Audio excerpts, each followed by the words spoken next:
menghadiahkan mahkota untuk orang tua kita yang sudah berada di alam barzakh. Maka mari teman-teman semua, saya mengajak diri saya dan kita semua untuk menjadi para penghafal Al-Quran, ya, semampu yang kita bisa. Yang penting mindsetnya, ya, mindsetnya itu diperbaiki, paradigmanya kita harus memakai paradigma Al-Quran.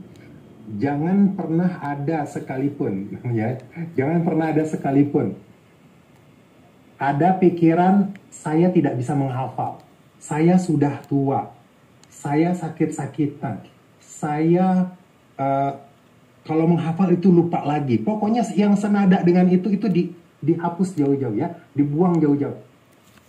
Karena mindset itu yang membuat hafalan itu jadi susah masuk. Karena dari awal kita sudah blocking.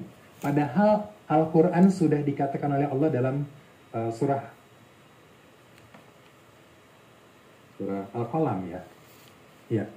Jadi diulang 4 kali. Kalau saya ditegur, kalau saya salah, diulang 4 kali, ya, bahwa Al-Quran itu mudah sekali untuk diingat. Artinya juga mudah untuk dihafalkan. Apapun mesin kecerdasannya, berapapun usianya, kecuali sudah ada kelainan otak. Ya. Jadi kalau misalnya masih normal-normal saja, ya, jadi jangan pernah mengatakan saya tidak bisa menghafal. Jadi katakan saja saya belum tahu ilmunya. Makanya saya mau belajar dan saya mau praktekkan. Oke? Siap belajar semua? Siap semuanya, ya? Oke, mudah-mudahan teman-teman yang berada di balik layar tetap bisa memperhatikan. Terima kasih untuk yang sudah membuka layarnya, karena saya sebagai sensing biasanya energinya bertambah kalau pada buka layar. Tapi saya tidak mewajibkan teman-teman buka layar, ya. Jadi kalau misalnya memang ada hambatannya, tak mengapa. Insya Allah mudah-mudahan teman-teman semua bisa juga tetap menangkap dengan baik. Amin. Oke, baik kawan-kawan semua, bismillah kita mulai atau saya mau cek dulu deh yang hadir nih mesin kecerdasannya atau personality genetiknya apa aja, ya, dan asalnya dari mana. Boleh dong teman-teman mengetikkan, ya, mengetikkan nama, kemudian domisilinya, kemudian apa PG-nya, ya. Ya. Silakan, dari mana aja yang hadir pada malam hari ini? Dari Sukabumi, Intuiting, Insting Denpasar, Pak Wandi. Masya Allah, ya. Paling rajin nih, salah satu yang paling rajin, Masya Allah. Sensing introvert Banjarmasin, Tebing Tinggi, Feeling extrovert, Sengkang Thinking, Makassar Feeling introvert, Masya Allah. Oke. Ada orang Bandung juga, orang Makassar yang nyasar di Bandung. Ustadz Rauf, ya Allah, izin Ustadz Rauf, ya, sharing ilmu. Oke, baik. Terima kasih semuanya. Ada teman-teman juga dari Pak Malaysia, ya, Masya Allah, Kuala Lumpur. Kak Nur, Intuiting. Kak Mas nih ada juga kalau nggak salah, ya. Dari Malaysia juga, Masya Allah. Baik, teman-teman, terima kasih atas kehadirannya. Izinkan saya berbagi. Dan nanti kita mungkin akan banyak juga berbincang dengan tanya jawabnya. Bismillahirrahmanirrahim. Alhamdulillahirrabbilalamin. Wassalatu wassalamu ala rasulillah. Al-Fatihi lima ughliqa wal khatimi lima sabaqa nasirul haqqi bil haqqi wal hadi ila siratikal mustaqim wa ala alihi wa sahbihi haqqa qadarihi wa qadarihil azim. Oke, bismillah. Teman-teman semua, ini kita banyak banget nggak sih yang mengalami hal seperti ini? Ya, udah hafal juz 2, lupa juz 1-nya. Sedang menghafal juz 3, lupa juz 2-nya. Yang teringat tinggal juz alpokat, juz mangga, juz semangka. Jadi ini juga terjadi, ya, di rumah-rumah Quran dan teman-teman semua. Yang saya amati, ya, kenapa bisa seperti ini? Karena ada sebetulnya metode itu di nomor 3, ya. Jadi untuk bisa menghafal, untuk bisa memiliki hafazan Al-Quran, ya, itu ada syarat sebelum metode. Jadi ini perlu dipahami baik-baik, ya, teman-teman, ya. Ada syarat sebelum metode menghafal. Karena ada teman-teman para Steveners biasanya mengutamakan metodenya. Padahal ada 2 hal yang lebih penting sebelumnya. Jadi metode apapun yang digunakan, ya, ada dua hal sebelumnya yang sangat penting. Yang pertama adalah, misalnya kita dari santri ya. Jadi niat yang kuat dari santri untuk menghafal dan mendapatkan full support dari orang tua. Oke, ini syarat utama. Karena beberapa santri kami juga yang tidak tembus hafalannya, yang tidak dapat targetnya, kebanyakannya itu hanya setengah. Kalau bukan niatnya dia kuat, tapi orang tua nggak terlalu kuat supportnya. Ada sebaliknya, orang tuanya yang kuat banget untuk pengen banget, mau sangat ingin anaknya menghafal Al-Quran, tapi anaknya sebetulnya tidak terlalu kuat. Jadi ini adalah syarat yang pertama dan utama. Karena walladzina jahadu fina lanahdiyannahum subulana. Barang siapa yang bersungguh-sungguh di jalan kami, maka kami akan tunjukkan jalan-jalan keluar. Artinya, kesungguhan ini akan datang, sebaiknya datang dari dua belah pihak, yaitu santrinya sendiri sangat ingin menjadi hafidh dan hafidhullah. Ya. Kemudian juga orang tuanya juga mendukung penuh. Oke, yang kedua, setelah mendapatkan dukungan penuh dan niat kuat dari santrinya, harus ada lingkungan yang kondusif. Jadi kalau ada yang nanya, rumah Quran Stephen itu kelebihannya apa? Kelebihannya itu bukan sekedar metodenya. Ya. Bukan sekedar metode menghafalnya, tapi juga rumah Quran Stephen itu ya, sangat memiliki nilai tambah, yaitu suasana yang kondusif, lingkungan yang sangat mendukung, karena santri mengenal dirinya dan mengenal temannya, mengenal ustadzahnya, asatidahnya, dan juga para pembina, ustadzahnya juga sangat mengenal santrinya. Sehingga terjadi perlakuan saling memperlakukan sesuai, berusaha berkomunikasi, berinteraksi sesama santri. Pembina juga memperlakukan santri sesuai dengan sifat genetiknya, sehingga memberikan kenyamanan untuk menghafal. Ya. Nah, ini sangat penting ya teman-teman semua. Nah, yang ketiga barulah metode yang metode yang tepat untuk menghafal masing-masing mesin kecerdasan. Banyak sekali metode di dunia ini, banyak sekali cara metode menghafal Al-Quran. Sebetulnya semuanya bagus. Tapi ada yang metode tertentu belum tentu optimal. Ya, belum tentu optimal untuk mesin kecerdasan tertentu. Maka setiap mesin kecerdasan memiliki gaya belajar dan gaya menghafal yang berbeda-beda. Yuridullahu bikumul yusra wala yuridu bikumul usra. Allah ingin memudahkan. Allah ingin kemudahan bagi kalian, dan Allah tidak ingin kalian itu susah. Maka setiap orang akan dimudahkan dengan bakatnya, dengan gayanya sendiri, karena akan lebih enjoy dan lebih mudah melekat. Kalau cuma hafalan setoran, metode apapun insya Allah bisa. Bagus. Walaupun tetap saja akan lebih optimal kalau lebih pas. Tapi bagaimana caranya supaya mutqin? Bagaimana caranya supaya melekat hafalan itu? Agar hafazan melekat selamanya. Membutuhkan metode yang pas dengan genetik masing-masing. Baik, teman-teman sekalian. Nah, kemudian sebelum kita menggunakan metode Stephen,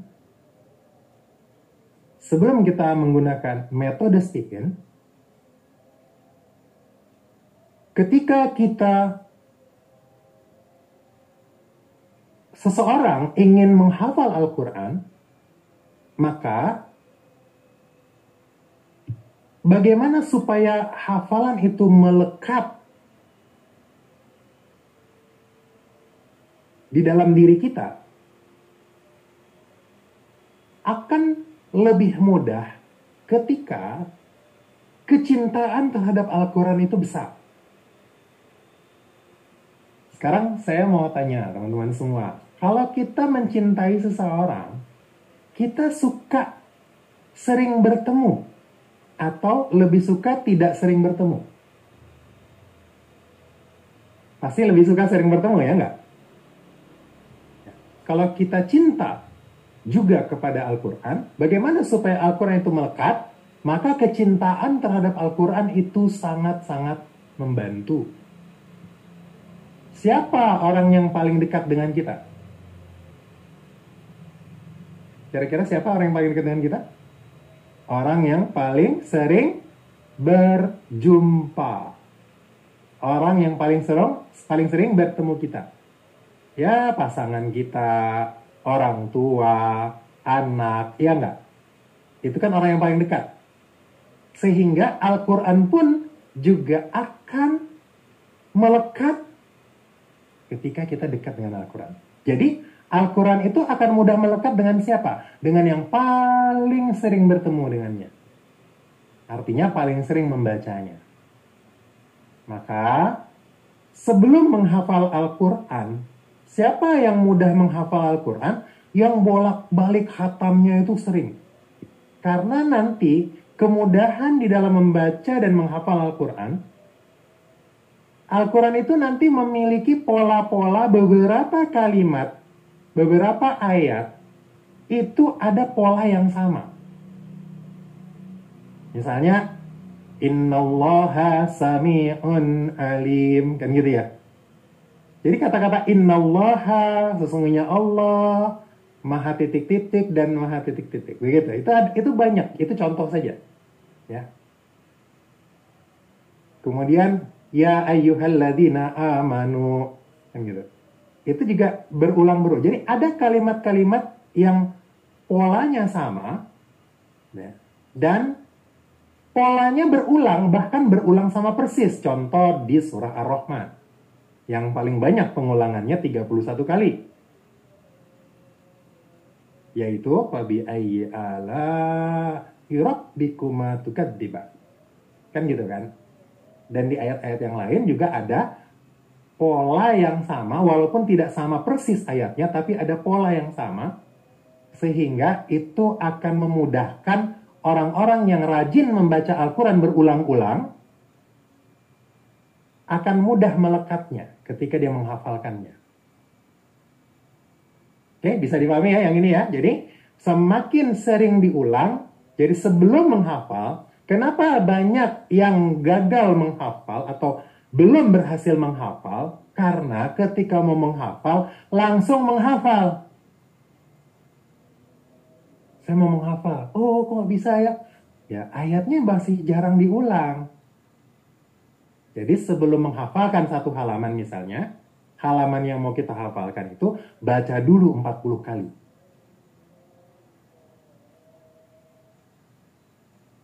Ya, jadi sebelum dihafalkan, baca dulu berulang-ulang 40 kali.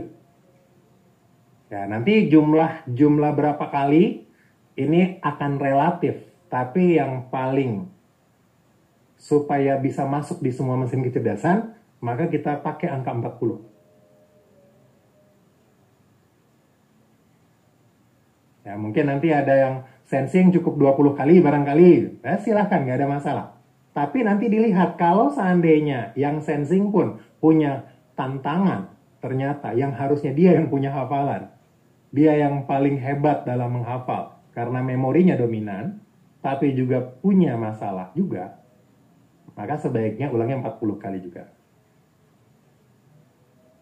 Ya.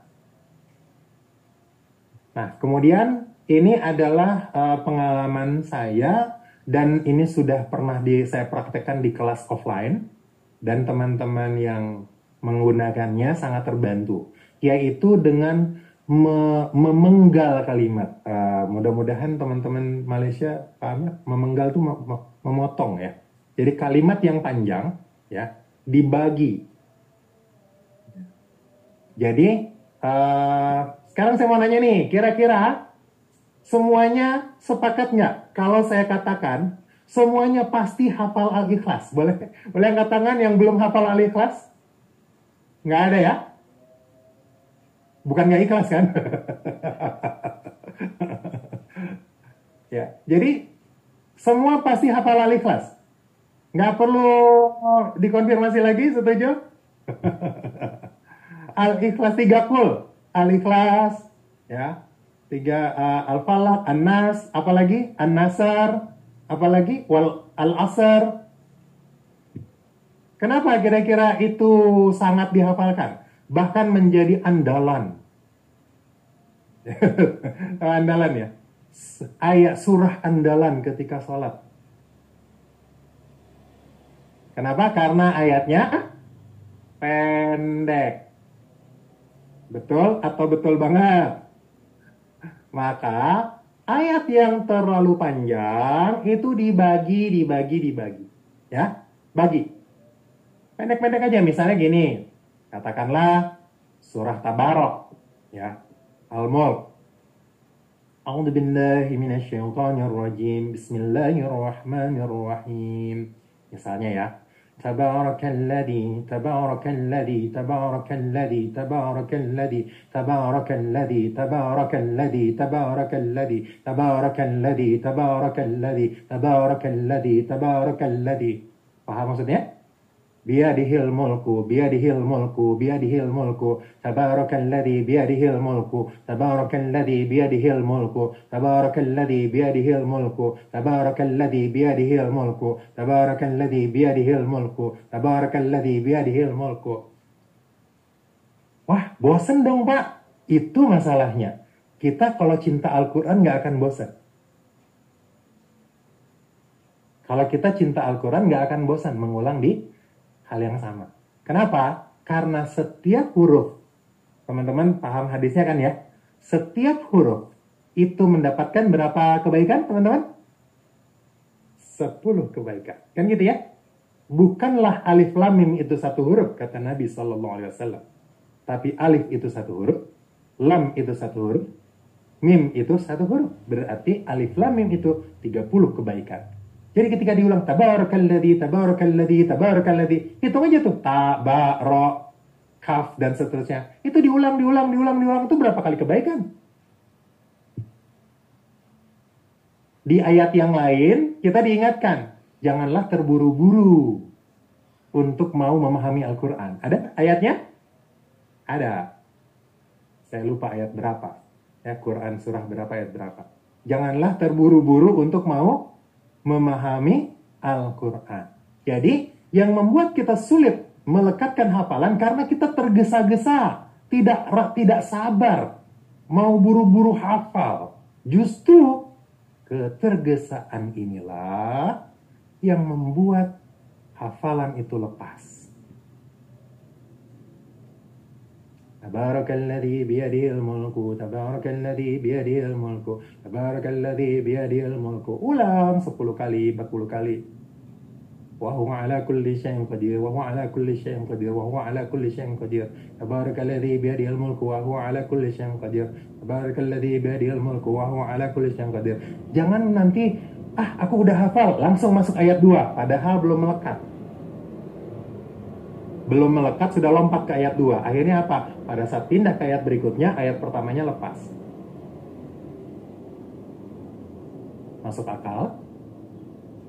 Insya Allah ya. Bisa dipahami mudah-mudahan. Wallahu a'lam. Ini pengalaman pribadi juga. Dan ini juga sudah dibuktikan. Jadi, untuk ayat yang panjang, penggal kalimatnya, bagi pendek-pendek. Seperti Qul huwallahu ahad, Allahus samad, lam yalid walam yulad walam yakul lahu kufuwan ahad. Kan sependek-pendek itu kan, betul nggak sih?